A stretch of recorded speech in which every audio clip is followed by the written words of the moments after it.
Morning everybody. It is Sunday the 3rd of May and we are on holiday in southwest Wales. I couldn't tell you exactly where we are. We are near nowhere. If you were to draw a line north from Tenby, maybe about 10 miles, you'll find us. If you were to draw a line south from Fishguard for about 20 miles, you'd find us. And if you were to do all those things, you'd probably find a big lump of green in the farthest southwest of Wales. But I thought I'd give you a little guided tour. I don't know if this is interesting to anybody but me. I thought I'd give you a little guided tour of the garden, which is unbelievable. We're in an Airbnb.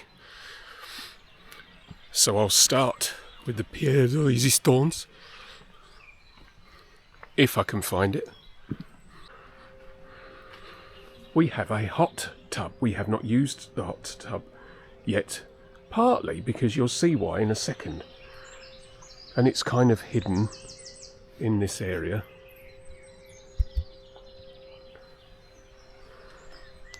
So, as I say, and you can see what's behind us. Absolutely nothing. Anyway, if we work our way around, I don't know how good the microphones are. You might be able to hear the other reason that this is so cool. This is all ours, except obviously that's the border. Got a bit of a swing there. A nice bench.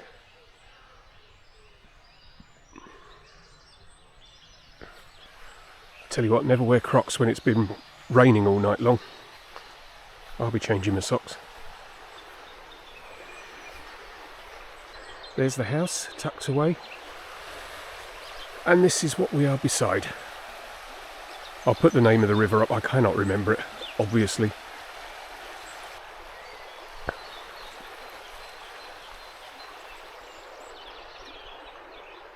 And then there's the house.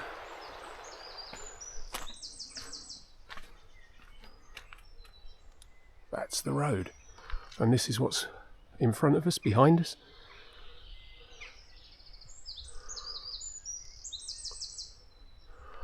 And you can hear how quiet it is. Anyway, before that, we had to get to Wales, and like many Airbnb places, you couldn't check in until middle of the afternoon, and we don't like traffic, we don't like travelling in the middle of the day, so we thought, what could we do on the way? And it kind of set the tone for the rest of the week. We started at Carreg, Cennen Castle, which is about 3 hours into the journey, so kind of 3/4 of the way there, somewhere in Carmarthenshire. It's a 13th century castle, according to their website. We arrived at 9:30. There is a cafe, and we had, as always, coffee and cake, or a bit of breakfast, and then you buy tickets for the castle. If I remember rightly, and I might be wrong, I think it was £7 to get in. Might have been £6, but it's around about there. And it was brilliant.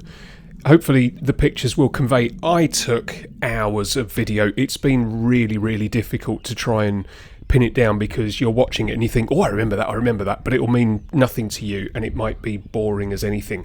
So I hope I do it justice here. You are up quite a steep climb. You climb up from the cafe, and it takes maybe 5 or 10 minutes to get to the castle.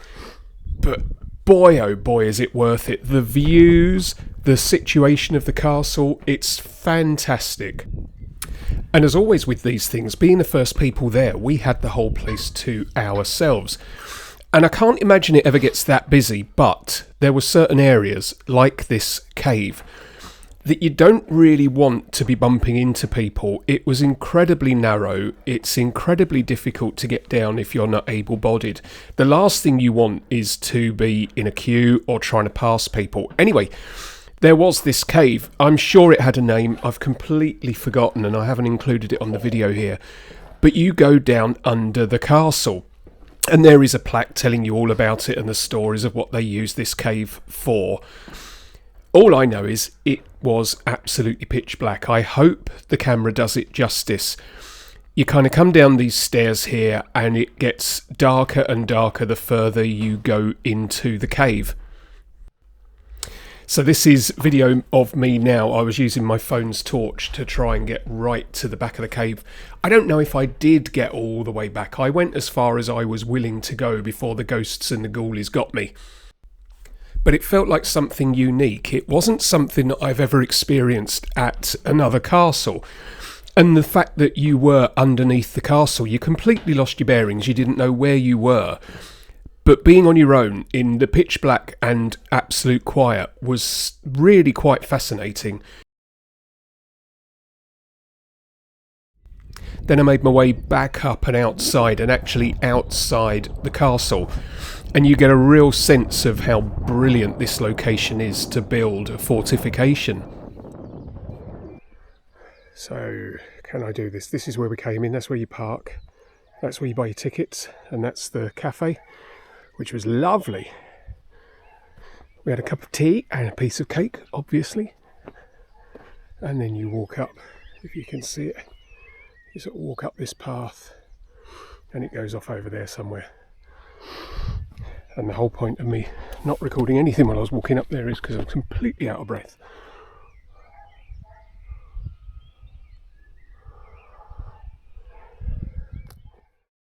This is around the other side to where I just was, but this was quite a surprise. It really does drop off the cliff at this point.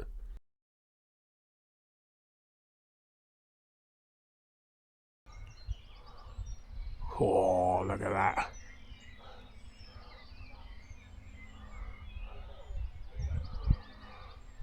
As if it's not hard enough trying to get up here, and then they're pouring oil on top of you.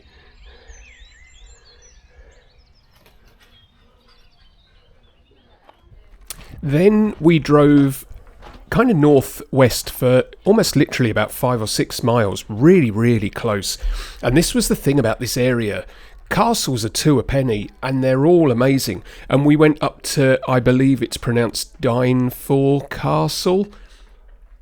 Now this is slightly different. This was on National Trust land. There was a stately home quite nearby, and you park in the stately home's car park. So the castle itself is free, but the car park was £6, so 6 of one, half a dozen of the other. But again, so worth it. It's incredible to think that you can just walk up. You walk up the hill again from the car park. It takes about 10 minutes, and then you are at this castle, and you are free, as I'm showing here, to go pretty much wherever you want. It's in a brilliant state, it really is. And I love this kind of castle. I think I may have said before, I don't like castles that are still lived in or could be lived in, and there's still furniture and you walk around and look at the lavish furniture and the fancy wallpaper. That doesn't interest me. I like castles like this, run down, but you can still walk around and get a sense for what it must have been like to be a knight or an archer standing atop these battlements looking down at the fields. Now, we all commented about how well these steps were. Clearly there has been a certain amount of renovation, but good on whoever runs this and the National Trust for doing so. It makes it so accessible. I mean, again, there are certain parts that you simply cannot get up to if you are not able-bodied. But if you're able to, there is so much that you can access. We were just at the top of that circular tower. Now we're at the highest part. And you can walk around pretty much the entirety of the ramparts and the outer wall. And then you make your way back to the car and the car park through this woodland, which was absolutely carpeted with bluebells. I thought I'd actually do a bit to camera. I haven't done much to camera. I've been walking around mainly. My hay fever, I know I do this every video, my hay fever is through the roof and I'm coughing all the time. But to set the scene, we've come to Fishguard, and that over there is the imaginatively titled Fishguard Fort. There's the ferry coming in from Ireland.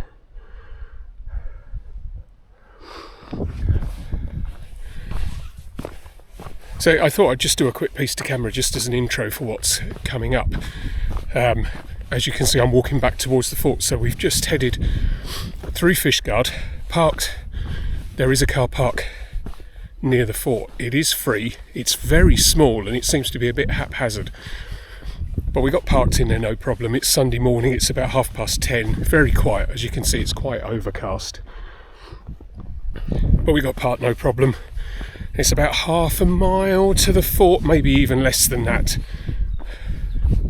And then you're faced with things like this. Look at this, it's unbelievable.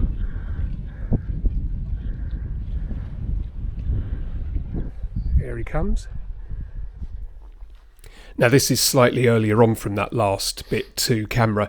This is as we were arriving, so you've got Fishguard on the left and then you've got the fort on the right. There isn't really any information. I'm making this up as I go along. If I tell you that's a jail, you'll probably believe me and no one's going to prove otherwise. I haven't got a clue. You're just walking around and going, oh look, building, oh look, what a view. I was walking around here quite innocently. I thought you would be able to walk all the way around the castle. And then I got to this bit, and I think if I had the sound turned up, you'd hear me go, way, as I realised that you couldn't go any further. This is the point where I was thinking, can I get down there? There is a cave just down in that crevice, just down there, and I was thinking, can I climb down there? And even I thought, don't be daft. And then I came back up to have a proper look around up on the top level. And you can totally see why they built a fort up here. You get a cracking view across the entrance. It's a natural harbour, and you get a view right across the entrance to the harbour, and then protecting Fishguard itself. I would say there isn't much at the fort. It seems to be a running theme of my videos recently. There are 4 cannons. You'll see those in a moment. And there are a couple of ruins. There looks to be something of a shelter or a cell, which is still kind of fully there. Everything else is a ruin now. There really isn't much there, but I would say it's well worth visiting. And then we walked along this path, which kind of goes off that way, and is really close to some spectacular scenery. Quite a high cliff. Can you tell which way the prevailing wind blows? But for free parking, and it's 2 minutes outside of Fishguard, I'd say it's well worth a visit. We were going to walk back into Fishguard and go to a cafe for coffee and cake, but it looks like the walk back in, I will just say, the walk back in, if you're thinking of parking up here and then walking back into Fishguard, you can't. I mean, you can, but there isn't a path. It's all along the road, so just beware. We're actually just going to drive back into Fishguard. I'll show you how close it is and how much of a shame it is that we can't walk back in.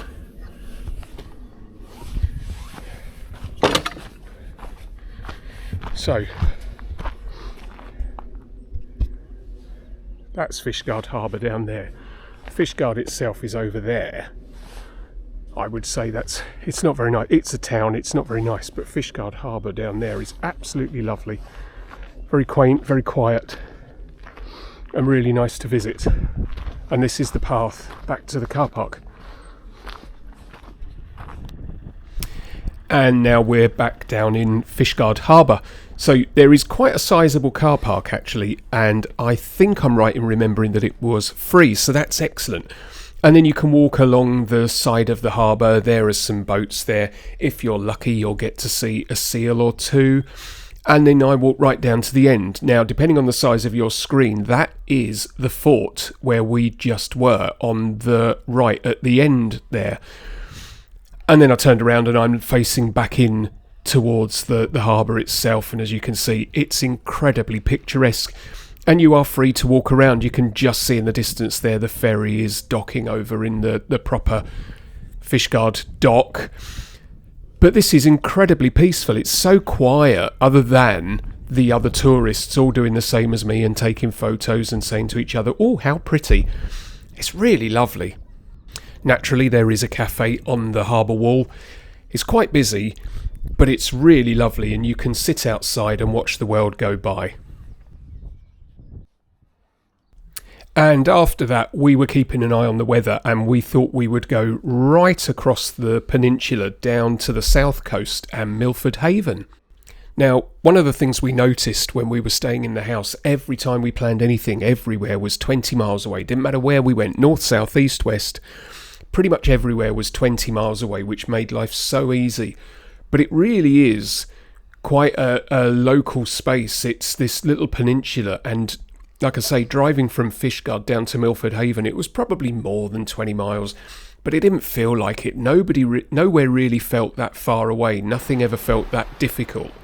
And Milford Haven, I have to say, we didn't really look around Milford Haven itself. We walked around the harbour, lined with cafes and coffee shops and restaurants and that kind of thing. So we did stop and we had a cup of coffee and a cake, obviously.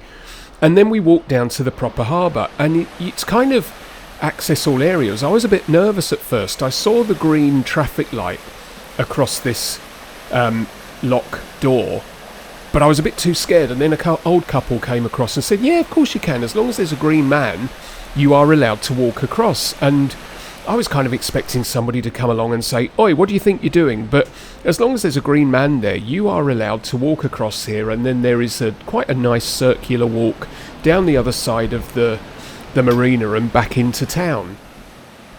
Now, I have no idea what this was. There was clearly a lot of water moving either through that pipe on the left there, no idea where it was coming from, but the volume of water coming out at this point was incredible. And you'll see in a moment that it came to an abrupt halt and just stopped running. And I say, we don't know why, we don't know where it was coming from, but we just stood and watched this for some time. And then to finish the day, we came back to the house the back way. So really, from here, we are looking directly at the house. You'd never know it, but we are looking across the river directly at the house in which we were staying. And this is the route that we had to take pretty much every time we came back to the house. So you would drive down this little road, praying and hoping that you wouldn't meet anybody because it was incredibly difficult to pass. And then we went over this bridge, and I thought I'd be a bit cheeky and just come down to the riverbank and get the money shot of the bridge in the calm river. And then we crossed the river and we turn right, and about 100 yards down there were 3 or 4 houses, one of which was ours with the church. It was peaceful, it was quiet, it was relaxing, it was heaven. And that's the end of the first 2 days. I've been trying to think about how to put this out. Do I put out one long video or several short? I think we're going for several short. So that was Saturday and Sunday. The next video I think is going to cover Monday and Tuesday. And that was simply better weather, better castles, better scenery. So thank you so much for watching, and I will see you soon.